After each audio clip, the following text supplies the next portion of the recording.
Hello, everyone, and welcome back to the Doing Good is Simple show.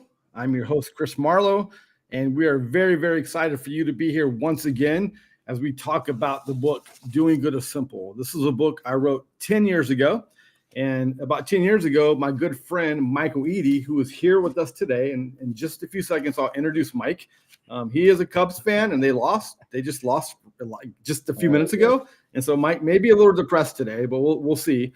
But I remember writing this book, and it was in kind of the time where Michael Eady and his wife, Sarah Beth, were just kind of jumping into the Help One Out ecosystem. So one of the reasons I wanted to have Mike on the show today is I wanted us to talk about the last 10 years. We've been doing good together. Michael and Sarah Beth and his family do some tremendous work in Birmingham local. They've been partnering with Help One Now for over a decade.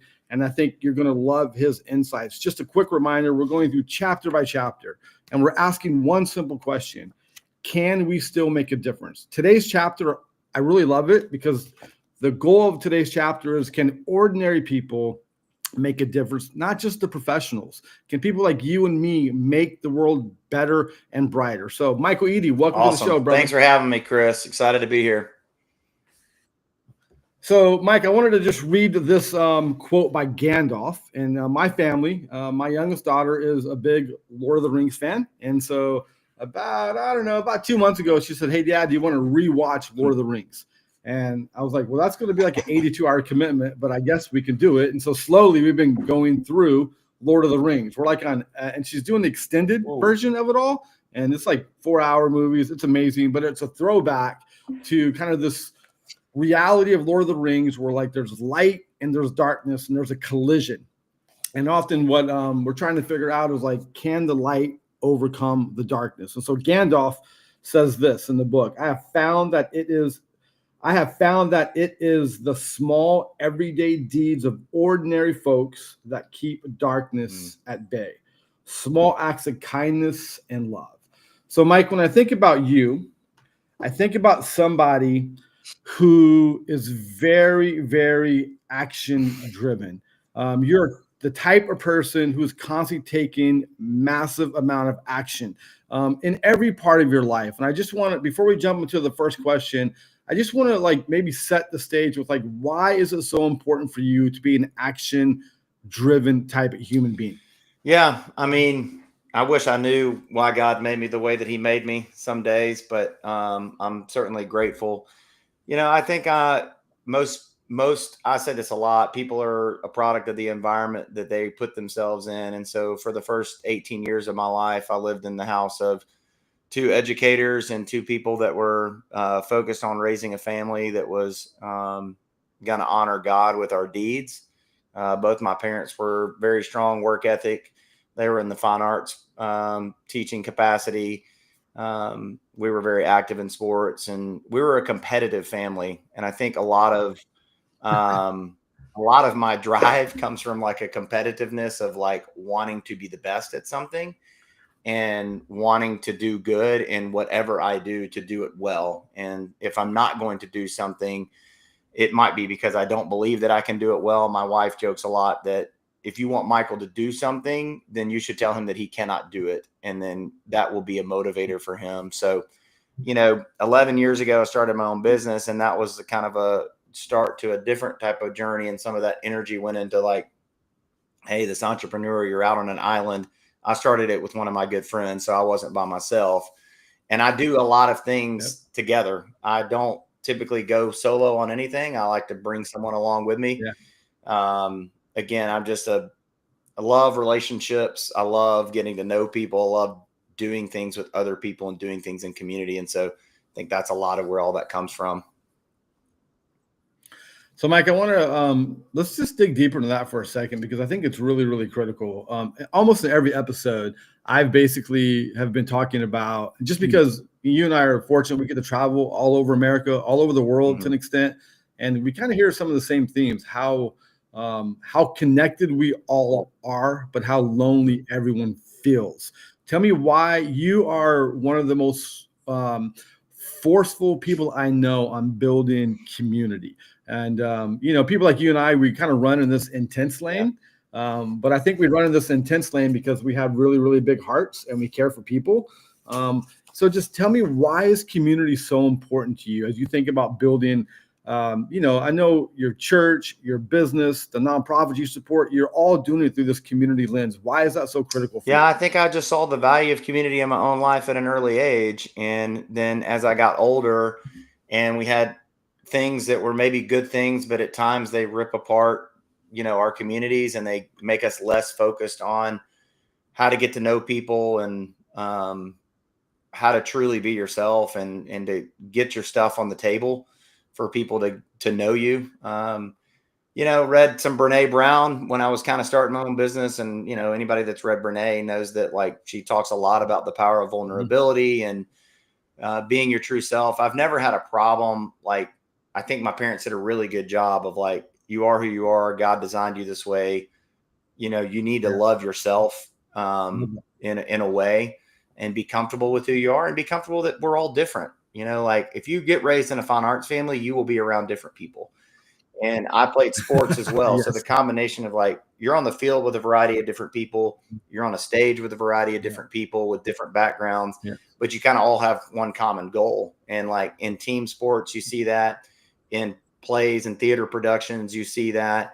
So, like, a lot of that, like, is in my roots. And then, as I got older and I started to see people drift and see people get lonely, and you try to figure out, like, what's causing this. It's like, well, they're not, Yeah. like, how often are you spending time with someone where you're having an hour conversation about what's really going on in your life? Life is not easy. It can be easy at times. But, like, everybody has something going on that you probably don't know about, that is Yeah. affecting their behavior and affecting who they are. And, you Jesus lived a very simple life in a lot of ways, and he spent time with people, people that at Yeah. times on paper he shouldn't have spent time with, and he took the time to know those people in a meaningful way.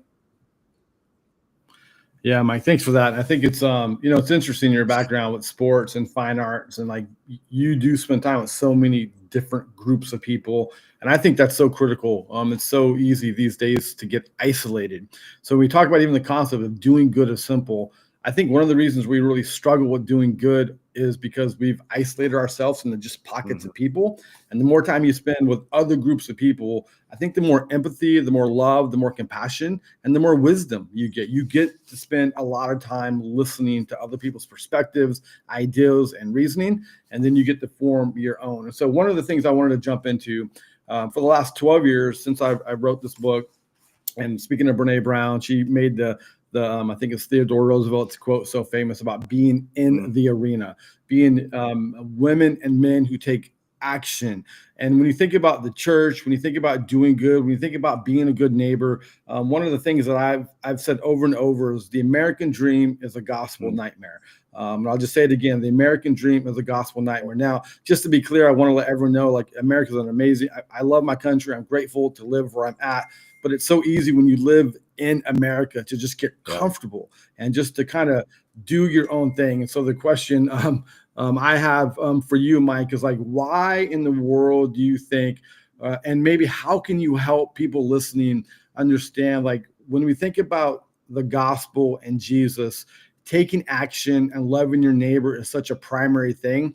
How do we fight the desire to be comfortable and secure, but also take risk and love really, really big? Yeah. So, interestingly enough, my wife and I, when so I grew up in a Christian home, Christian education. I was exposed to the gospel at an early age, and exposed to God at an early age. And I think I wasn't actually exposed to the full gospel until I was an adult and married. And we were attending the church at Brick Hills, and there was a pastor named David Platt that was our teaching pastor at the time. And, if you want to get David Platt fired up, you can talk about the American dream, and he will speak very direct about the I would say the traps of the American dream, and, like, constantly telling Yeah. us that, America tells you pull yourself up by your bootstraps. You can do it by yourself. You can do anything on your own. you want to have your own home, you want to have a huge savings account. And like, then you read the Gospels and you're like, well, there's none of that in there. Like it basically says, let the dead bury the dead, give away all your money to serve the poor. And so like, I've been on kind of like this last few years of like, we'll reflect at the end of the year. And I'm like, well, when was I the happiest? Like, what were the moments this past year where I was the happiest? And like 9 out of 10 times, it was a situation where I was doing something for someone else, not myself. And I think there is a unique wiring, I would say, that God has put inside of us that when we serve others, it's healthier for ourselves. And so Yes. Can you say that again, when Mike? we Say that serve again. That's others, really we're critical. actually happier. Like I actually, literally, I listed out 3 or 4 times where I was happiest. And several of those times were actually when I was on a trip with Help One Now. And I was in a situation where I was seeing something that I don't get to see in my everyday life. And I was being lifted up by some of these incredible leaders that Help One Now is partnered with all over the globe. And like, that's when I was happiest, not when I was like, buying a new pair of shoes. Like, is there a moment of like, oh, that felt good? Sure, absolutely. But man, like, no, like that happiness faded fast. Like, because guess what? There's a new pair of shoes that are going to come out next month, and I'm going to want those. And like, I'm not actually going to get any that. And trying to teach. I've got 4 kids, trying to challenge in and of itself. But like, man, there is so much joy and happiness in serving others. And that's like what I try to tell people when I'm encouraging people to get involved in this nonprofit or go on this trip or whatever it is. Like, I think I want you to do this selfishly. You are going to be happy. Like you are going to, because their life's going to be changed by serving. Totally. Right? I'm like, and I went to a private Christian school. I mean, I lived in a bubble. I will just be totally honest. Now, I thought I was the poorest kid in the world because I went to private school. My parents were teachers there. But after my freshman year of college, me and 2 of my closest friends went on a mission trip to Venezuela. And for the first time in my life, I realized that like there's actual poverty in the world, and not just physical poverty, spiritual poverty. And some of the most spiritually, some of the highest spiritual poverty I see is actually in the church, if we're going to be totally honest. And like, you can get in a place like some of the work that's happening in Dominican, and those people, there might be physical poverty, but my goodness, like that I am way more impoverished on the spiritual side than some of the folks that I'm exposed to in those areas. So like, man, the joy in being around others and using the gifts that God's given us to serve someone, that is so much fun. I had more fun at the Help One Now fundraiser this past year in Birmingham than I've probably had in the last 3 years. I mean, that was just amazing for me. Yeah, Mike, let's talk a little bit about this. Like you and so many folks that, partner with Help One Now, and we talked about this last week with Caitlin, they're very ambitious people. So if you're listening to this, help the listener understand that you can be ambitious, you can have dreams, you can be even super successful in life, and yet still, if you don't add the serving and caring for your neighbor, you can still feel empty. So how do you manage being a very ambitious business owner who's building, your dreams as, from a business perspective, but also you still find time and space to give back? How do you manage those? Yeah, I think it goes back to, why are you wanting to build your business? Like, what's the motivation behind even that? Like for me, do I want to, Night Eady to be successful and make money? And absolutely. But why? Well, I want to, because I want to provide a safe place for people to come to work and be themselves. And ultimately, what everybody is looking for in this world is love. And so I want somebody to come into Night Eady and to feel loved and valued, because I know that when they feel loved and valued, they're going to put out the highest output. It's going to make Night Eady better. And then what can we do with the gifts that God is blessing Night Eady with? Well, then we can turn around and, reseed the field. Reseed the field with that. And, you read books about in studies, people dying. There's nobody that dies that says, man, I wish I would have worked more, made more money. It does not happen. Every single person says, man, I wish I would have spent more time with my family. I wish I would have, served people more. Like, well, just maybe there is a design inside of you from the eternal that made us that way. And the world, and especially Western civilization, is telling us other things. And we've got to push back against that. That's why it's important to get yourself in environments where people can help keep you focused on the right things. But for me, like, yeah, I'm competitive. I want to be the best sports marketing company in the world, but I want to do meaningful work, and I want to look up and be like, man, people enjoyed working with Night Edie because those people genuinely cared about us. Yeah. We're a relationship driven business.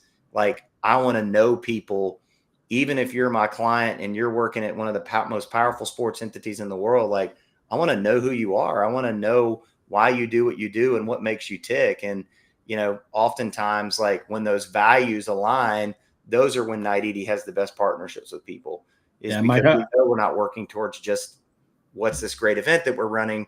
We're really working towards like some kind of bigger calling. Mike, and I want to talk about Night Edie, and kind of question number 2. It's, it's like there's a cost to loving and serving your neighbor. And, there is a cost. It's so much easier just to kind of build our mini empires and kind of close off others around us and just kind of ignore the hurt and the pain. And loving your neighbor is definitely, in Help One Now's case, it's definitely, serving the poor, empowering families. But loving your neighbors is also literally loving the neighbor that lives next to you, or your coworker, or the person at the coffee shop, or half the time the person in the church that you go to church with, but you actually don't even engage. And so loving your neighbor is far more than just serving the poor. But one of the things I wanted to talk about real quick, and a little bit of chapter 2 in the book, we kind of worked this over and over and over. When I think of the people who changed my life, I was a kid who grew up in housing projects and trailer parks, on government assistance, violent kind of home background. I literally I had no clue that there was Jesus or church or spirituality. I grew up in Northern California at the time, one of the most unchurched parts of America. And when I think about the people who changed my life, there was 2 people. It was a 3rd grade teacher, one of my best high school friends, was a guy named Vaughn. His mom was a 3rd grade teacher. She was going through a divorce. So she was a single mom of 2 kids and a 3rd grade teacher. And she made time for me. And it was unbelievable how a normal person who had so many of her own challenges in her own life somehow found time for me. And I was not the nicest kid, and I was not the easiest kid to deal with. I had a lot of problems. We did the traditional. My mother lied on our application to send me to the nice school in town, but we lived on the other side of town. So a lot of my friends were in the nicer communities, but I grew up in a different community. And this 3rd grade teacher, and then the second person that changed my life was a plumber. He became my first spiritual mentor after I became a believer. And when I think about a 3rd grade teacher, and when I think about a plumber, they absolutely changed my life. One of the things I love about Night Edie and even the community in Birmingham that you're a part of is, how do we help people understand that it's back to Gandalf's thought process? It's the everyday, ordinary people who do everyday, ordinary acts that are going to make the world better. It's not the stars, it's not the influencers, it's the everyday part. And what you do every single day is you drive momentum and love forward. But you connect it with your everyday rhythms of life. So let's talk real quick about the importance of loving your neighbor and how you do that every day in your normal rhythms of life. Yeah. Well, let me first say, one of the people that had the greatest impact on me was my high school basketball coach. And that's just an everyday guy that coached basketball. And I was quite honestly not a very good basketball player. So this wasn't the star player that he poured into, because I had these huge aspirations. I barely played. So the fact that he poured into me helped shape me. He was a big part of me coming to know the Lord. That's another example of everyday people. Now, loving your neighbor, I think it's important to understand, you can't love your neighbor if you don't know your neighbor. And say that again, Mike. That's a mic drop right there. You cannot love your neighbor if you do not know your neighbor. And we live in a world where we don't know our neighbors. We don't even know some of what we would call our best friends. And so if you're going to love your neighbor, you need to know your neighbor. Now, and your neighbor doesn't have to be 2 of my best friends live across the street. I live in a very small community where I do know a lot of my neighbors, like, but your neighbor could be the projects that are 2 blocks over. It could be the single mom that lives 8 doors down, that needs help getting her kids to and from school, and you've got resources. But I think, loving your neighbor and like understanding problems requires us to be proximate. There, Brian Stevenson, most people have probably heard of him, but wrote the book Just Mercy. Then it was a movie, etc. Like, we got to do some work alongside of them, and so I was deep in the Brian Stevenson well of quotes and what he talks a lot about proximity, and you cannot be part of the solution or truly understand the problem or even have empathy towards the problem if you're not proximate to the issue. And we're not going to get proximate to some of the issues that we're trying to solve if we're all sitting in our suburban mansions and we're not getting close to these things. And so that's where the value in like loving your neighbor is, like, get close to your neighbor, get to know your neighbor. If you're taking trips and you're going to see work that's being done all over the world, like, the impact is going to become greater when you get close to the issue and you get changed by what you see and what you feel, because like, you can't feel your neighbor's pain and you can't feel your neighbor's problems if you're not close to them and you're not proximate to them. And so, I mean, social media and these other things have tricked us into thinking that we have all these friends and we know these people because we saw their kid's birthday picture and all this other stuff. And those are not all bad things, but they can be when you start to believe the fact that these people, because most of those people are sad and lonely, and their Instagram tells you that they're happy, and that's just not the case. And so it's discouraging at times, but it's also encouraging. It's not hard. Like, go sit on your front porch, walk up and down the sidewalks, like, just be a little bit more intentional about where you're spending your time. I love it, Mike. I think we have a couple questions, maybe. And so let's see this. Thank you. Thanks, Brandon Lee. For those who don't know Brandon's actually the owner of this technology that we're using. And so his company, Fist Bump, is literally partnering with Help One Now to make this live podcast happen. So Brandon, Fist Bump team, thank you all for making it happen. Very, very excited. Hey, Mike, real quick. Thank you, Nate Speeds. Love you, brother. Tell me, let's talk real quick about neighboring, because oftentimes when we think about serving or loving our neighbors, we think about it, we forget that even if you live in a wealthier neighborhood or a neighborhood that feels almost perfect, that there's brokenness in all the households. Marriages, struggling, kids and parent relationships struggling. There's so many struggles we all face as humans. And one of the things that we need is a group of people to enter into our lives in these moments where they can guide us, they can lead us, they can provide for us, support. We were actually talking to a couple of friends last night, and they had moved across the coast, and they were talking about how their small group, when they were going through some intense pain with, trying to have kids, there were small groups that they barely knew stepped in and served them really well. And that was a critical moment in their life. So talk about how we can be neighbors, not only to the global poor, like Help One Now does, but also just literally to like our kids and the schools they go to and the churches that we're a part of. How do we neighbor all the time really well? Yeah. I think, I want people to understand, like, when Jesus tells us to take care, like, a lot of times that Jesus says, take care of the poor, he says, come to me, all who are weary, and I will give you rest. Like, these are not like suggestions. Like, these are like commands. Like, he's telling you to do these things. They're not optional. And so we should be obedient and we should do those things. And so I think about neighbors, and I think about when I'm not immune to my own problems here. Like, nothing feels better than having your neighbor or your friend or somebody say, hey, let me help you with that. Like, this idea of, when you live in Christian community, you're supposed to share each other's burdens. I mean, the early church, they just, like, there were no bank accounts, so they shared all of their resources. And like, America tells you to be stingy and store up treasures, and like, do not store up treasures on earth. Like, okay, that's not a like suggestion. That is, like, he's telling you that is very dangerous. Carry each other's burdens. Like, a simple analogy. Like if I went to go pick up a 50-pound weight by myself, it's going to feel a lot heavier than if Chris helped me pick that up. And so like when we It'd be have super these light. issues, like you can feel like you're drowning when you're by yourself and you're living by yourself.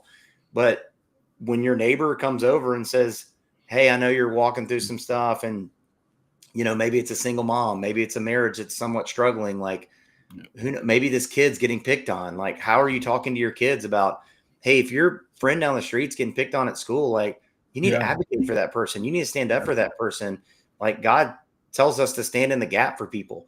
And that looks a variety of different ways in different contexts. And so, but it simply says stand in the gap, like lift these people up. And, again, I find so much joy in that. Like, is it hard at times? Is it messy? Absolutely. Like we were designed, it's imperfect right now. It will be perfect one day. And that's what we're working towards. But man, there's so much joy when you get dirty and you get in something with somebody and you see life breathe back into somebody because you took an extra 15 minutes to walk with a kid to school or walk home with a kid that needed somebody to talk to.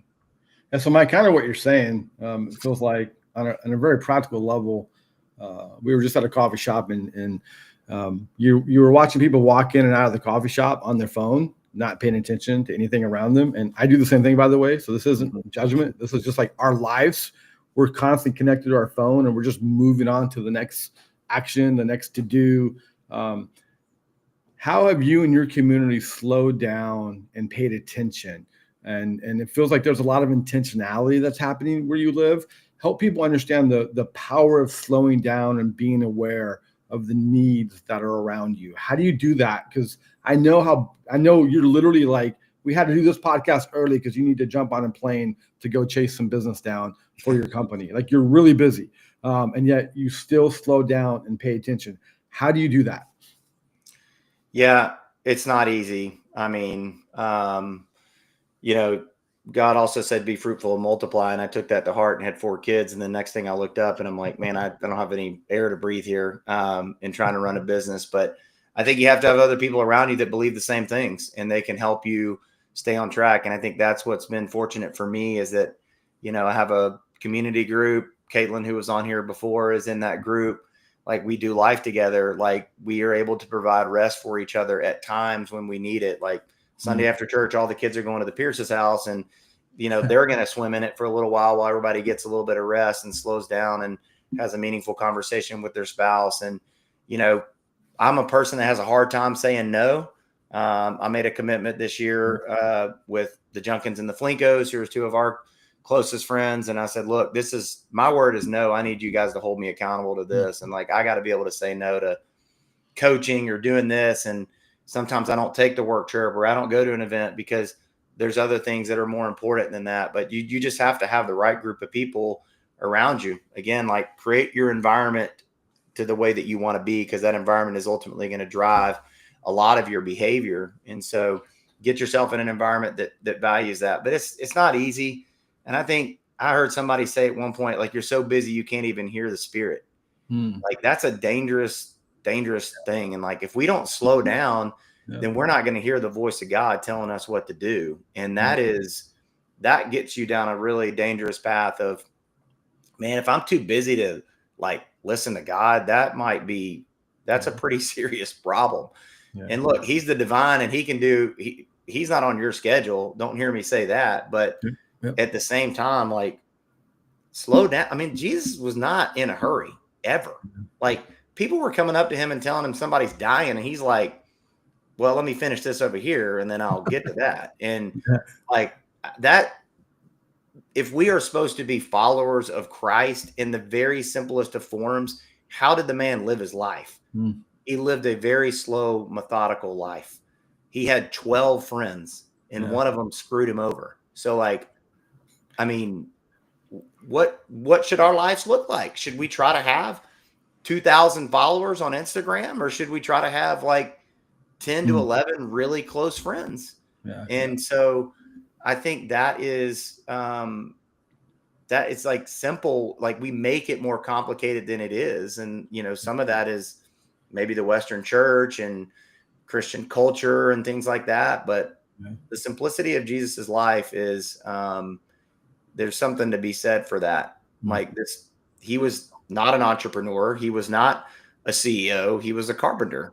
That's right. And it, not everybody has to be a carpenter. Like, thankfully, there's the Will Flinkos in the world that are, but like, we don't all have to be carpenters, but we should live a carpenter style life. Like, slow down, meet the lady at the well, even though you shouldn't, because everybody in your culture tells you that's a dirty woman and you shouldn't be around her. Yeah.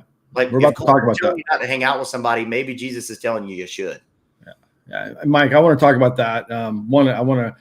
Carl has a great thought. He's just phenomenal. There's power in the pause. Carl's a good friend of ours, consultant here in Atlanta. So phenomenal. And so, friends, if you're watching this, just do yourself a favor, do the world a favor. We need you. We need you to be healthy. We need you to be focused. And maybe to Carl's point, pause and like think about the deeper life that's more fulfilling.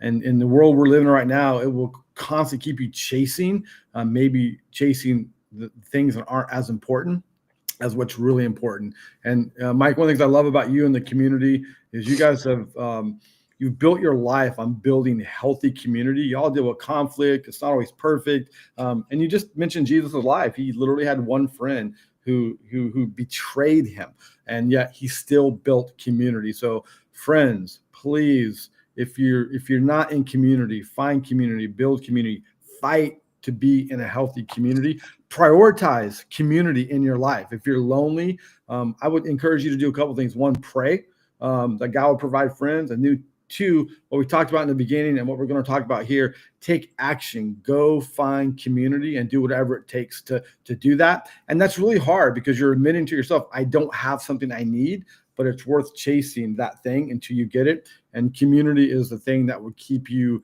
safe from all issues of life. So, Mike, as we think about kind of the last question, I want to read the scripture and I want to dig deep into this thing called gospel justice.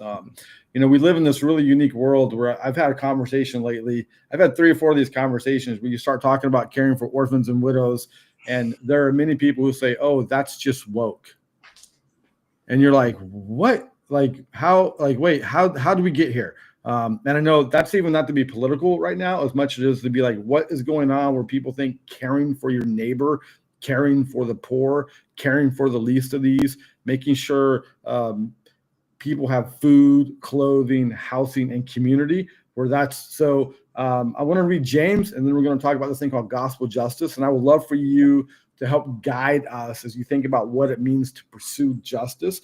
The word justice is simply taking what's wrong and making it right.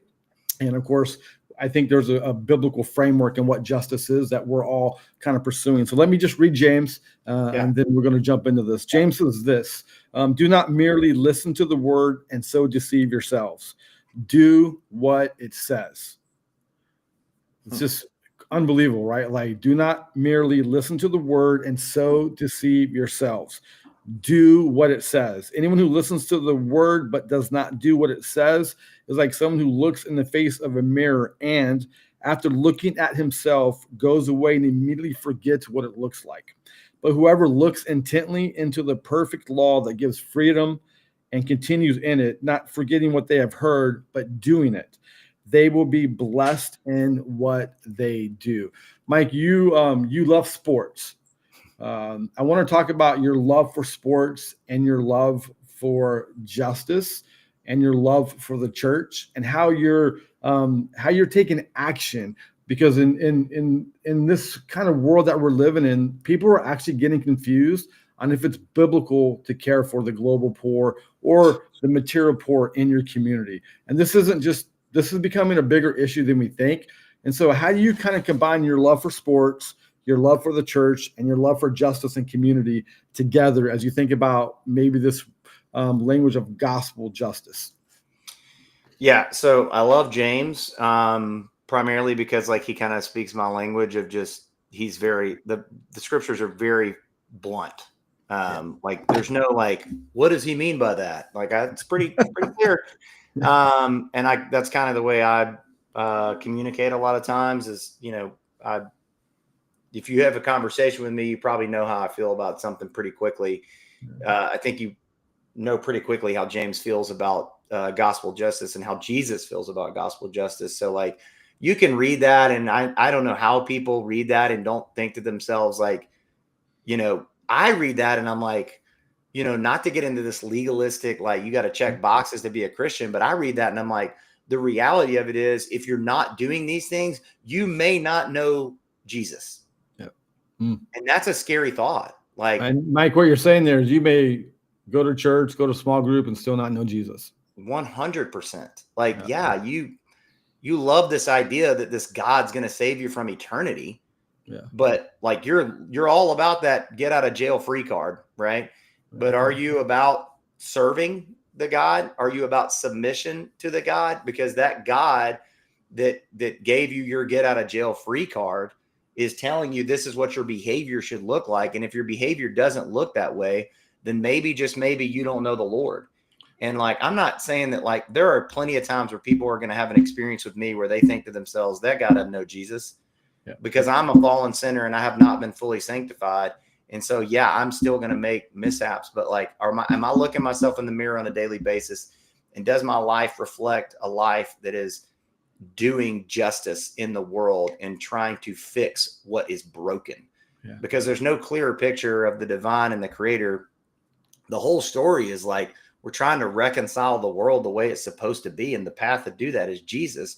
And we are some of the vessels that he's using. So if we are not being a part of that process, then that's a really scary thing. As far as Night Edie and sports go, like, this is just a means to an end for us. Like, sports is an incredible unifier. I do think it's an incredible thing that, you use this analogy one time when you were speaking to our group. It's like, you can throw a soccer ball down in the field of, in the middle of Africa. Like, nobody speaks the same language. Yeah. And all of a sudden 20 people are playing a sport together and getting along.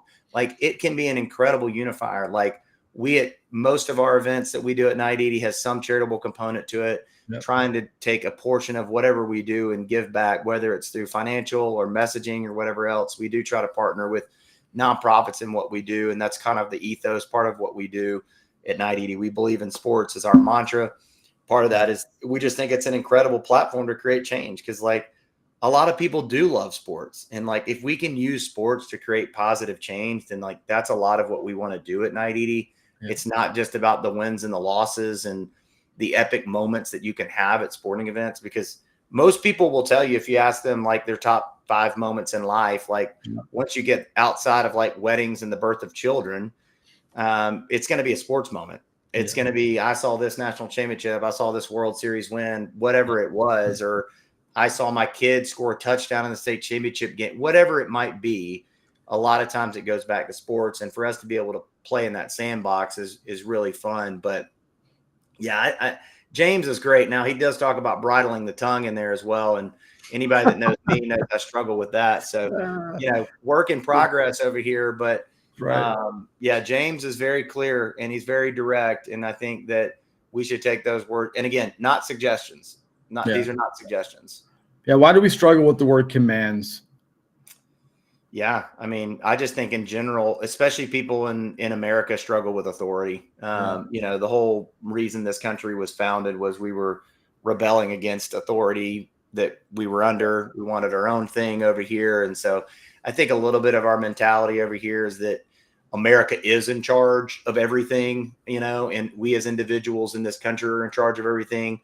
We don't take, direction from anybody. And some of that's fine and good. And like, it's great. And it can be a really beautiful part of the fabric of this country, but like anything, it can also be used for bad. And I think a lot of times it creates a fog in our head and I think we're sinners. I mean, like the Bible's also very clear about that. Like we're dead in our sin, and like we're selfish people. And so we are always going to be fighting against these tendencies to take care of ourselves before we take care of somebody else and not submit to authority. And it's scary to think we're not in control. And like, we're not in control. Like, one of the most beautiful things about being in big spaces, whether it's the mountains or the beaches or lakes or whatever else, is you start to get a real sense of like, I'm not that big of a deal. Yeah. in the grand scheme of things. And Like, that's actually a healthy thing, not a negative. It doesn't mean you're not important, but it's a healthy view of life, right? for sure. For sure. Like, I mean, God created the world. Yeah. You get a clear sky and you see all the stars and you're like, holy smokes, man. Like that will put you in your place really quick. At the same time, God is using each one of us as part of his story to redeeming the world. And we've got to take that very serious. Awesome. Mike, final question. I think it's really big. Help One Now's mission is to empower families. We absolutely believe if we can serve families, from a program side all over the world, if we can help them launch businesses and help their kids go to school and live in communities that have access to water and medical and core needs, we can see communities transformed. But even here stateside, we know like people who support Help One Now, healthy families are important to the fabric of society. You and Sarah Beth have an amazing marriage and you partner in such great ways. How do you and Sarah Beth work together to not only care for your family, help build a business, but also give back to Birmingham and all over the world? How do you all live in the tension of like, it's so easy to be like, hey, we got enough going on. Let's just focus on us right now. But y'all are always still able to focus on others as a unit. How have you all done that? Give us some practical advice on a marriage side. Yeah. I mean, depending on the day, our marriage is great, and we're like anybody else. We're two flawed human beings, I and think it was 3 days ago. Like, I'm in trouble today. Hold on, let me call you back. yeah, for sure. I had somebody call me yesterday. Two of my kids were in a fight as we're walking into the ballpark, and I'm trying to have like a serious business conversation. I'm like, this is a disaster. But Yeah. I think don't get caught up in like the perfect lifestyle and like perfect this. Your kids are sinners too. Like, the home is the lab. Like, your kids are going to act like crazy people inside the four walls of your house. And your hope is that, when they go outside these walls, they're more well-behaved. And, Sarah Beth and I are just trying to live a life that glorifies God and that our kids see that. They are our first priority inside these walls. Is like, we got to love our kids. We got to show our kids the love of Jesus. And so that sounds really simple, but that's mostly what it gets down to is like, I want my two kids to know Jesus. My two oldest kids have made a profession of faith. I hope that's legit and sticks. We'll find out as time rolls on and things like that. But like, I want people to know Jesus. And I think the easiest, most simple thing to do is to love your neighbor and to love the people that God puts in front of you. And if there's anything, I hope my kids, when they leave my house, I got a 15-year-old, we got 3 more years. I'm like, when she leaves the house, I hope she knows my parents really loved people and loved them well. And that's what I want to do. I want to love people and love them well, because Jesus was love. Like there's no greater example of it. And so that's the goal. And life is busy, but you can love kids at the ballpark that are on your kid's softball team or baseball team or lacrosse team or basketball. Yeah. And you can love people that don't play at the ballpark, that are playing on your street with your kids, or you're running into them at a restaurant. Like, how you treat people in everyday life really matters. It's why I try to love the people at my office. I'm not perfect either. They get, the good, the bad, and the ugly with me. Yep. But at the end of the day, I want them to leave work and feel like they were loved. I want my people in my community group to feel loved by us. I want people in our church to feel loved. I think we can overcomplicate it, but I think at the end of the day, know them and love them. And that will get you off to a really good start. Awesome. Mike, man, thank you for being here, taking time today before you got to catch a flight. Friends, you're watching this, and I hope you would hear what Mike is saying, that we live in this imperfect world. None of us got it all figured out. But at the end of the day, it's everyday, ordinary people that change the world. Each and every day we get up, we get a shot to love our neighbor, to love our spouses, to love the people we go to church with, just to bring love and light and hope and joy to the world. When it feels like things could be falling apart, when it feels like we're always mad or angst at each other, honestly, a smile goes a long way. Opening the door goes a long way. Asking a simple question, how can I help you, goes a long way. Being a part of someone's life for 3 months or 30 years, it goes a long way. So just know this, it's everyday, ordinary people that are making the world better. And I hope somehow this conversation gives you some fuel and some hope that your life matters and that we need you to help make the world better each and every day. Thank you for being a part of the show, Mike. Thank you for watching Doing Good is Simple. And we can't wait for next week. Love you guys. Awesome. Thanks for having me.